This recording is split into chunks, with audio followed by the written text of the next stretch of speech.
Оренгл Шейна. В простонародье просто Шейна. У этого золотистого ретривера две специальности – поиск наркотиков и обнаружение табака. Анна Абрамова взяла Шейну 3 года назад с щенком. Свою первую контрабанду она обнаружила на почте весной 21-го. Это были сильнодействующие лекарственные вещества. Она достаточно спокойная, то есть у нее не проявляет агрессии ни к людям, ни к детям, ни к животным.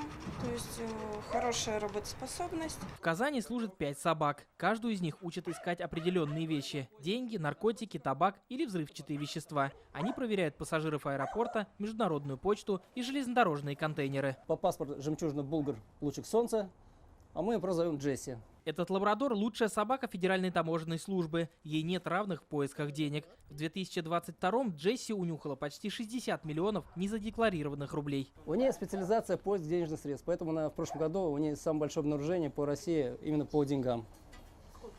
61 обнаружение. Сейчас мы сымитируем поиск денег в ручной кладе, как у пассажира, который прилетел рейсом.